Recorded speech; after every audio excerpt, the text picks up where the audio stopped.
OK, let's go straight to our correspondent Nizar Sadawi, who's inside a hospital in Gaza where the wounded are being taken. Nizar, just tell us what is happening there.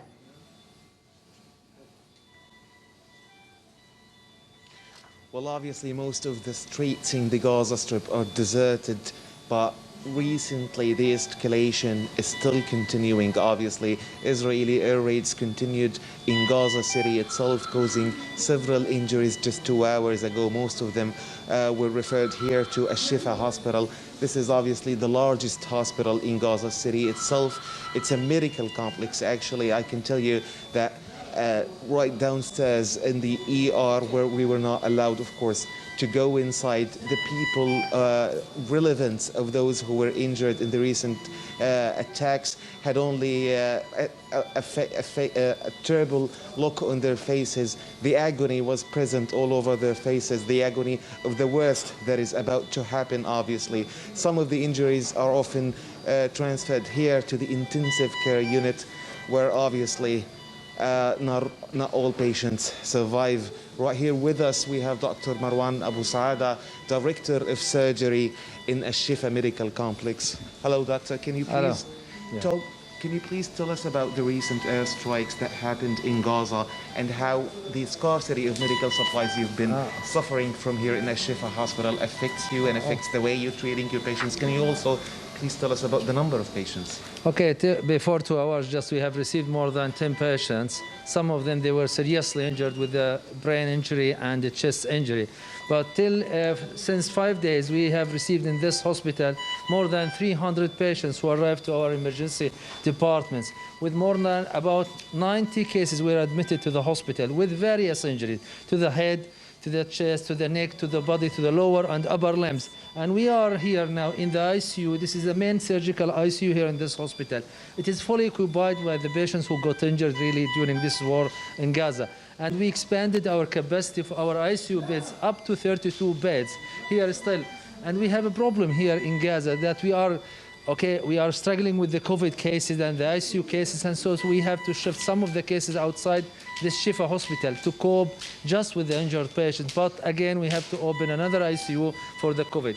Here we have in front of one of our patients who got injured really with her family members. She got injury to the hair, neck, chest, and her abdomen and upper and lower limbs. It is now covered their lower limbs. A lot of wounds here.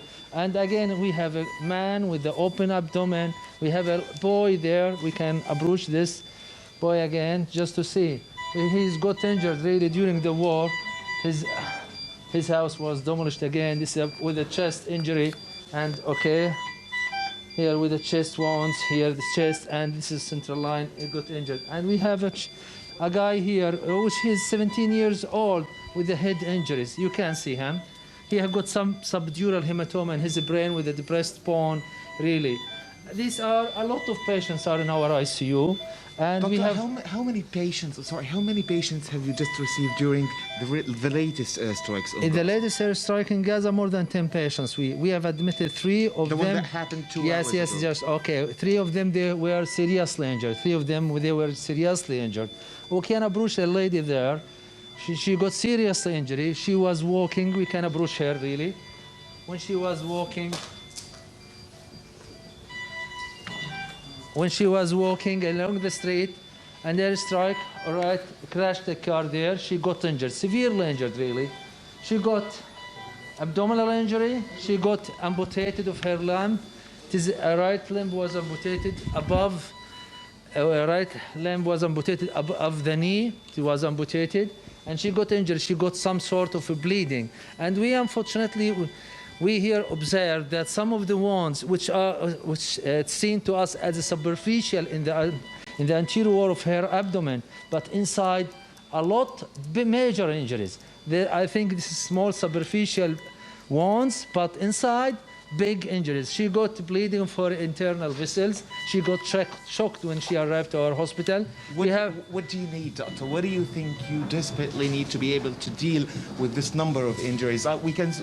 Right now, we're just listening to the explosions at Shifa Hospital. So What can you do if more injuries continue to come here to Al-Shifa? If we cannot cope with the huge number of patients to be placed, any patients who got injured, he need to be hospitalized for a long time. And the capacity of this hospital for the injured, it is limited really. In spite, this is the largest hospital in Gaza. But if we receive more and more patients, we need to expand our ICU capacity, our beds capacity in this hospital. So we need more beds, more ICU, and we need operating theaters. And here, really, we can say that our old theaters here in Shifa, they are already old. But what we can do, we have to do in these old equipments and so on. We need, I think, a help to rehabilitate our operating theaters. We need a ceiling lights. We need tables. We need beds, ICU beds like this. I think so. Well, yes, Doctor, we wish you the best, and we hope that talks about opening the crossing borders, whether Rafah crossing border or Beit Hanun. We've been hearing news that the WHO is trying to mediate right now today, and it might get opened on Sunday. And we wish you the best of luck, you and the patients here, Doctor. Thank you so much for being with us. Yes, thank you. Yes, so that's basically the case here in Gaza. As you could see, more patients are coming, not just to the EU, but also to the ER downstairs. Apparently, some more airstrikes just happened. Israel continues to carry out air raids also in the north of Gaza Strip, specifically in Beit Lahia, and also in Khan Yunis. The artillery and the gunboats have been shelling during the past 30 minutes, so I expect the death toll to increase later tonight. OK, Nizar, thank you. Nizar Sidawi there reporting on the bleak and tragic situation from inside a hospital there in Gaza. Thank you.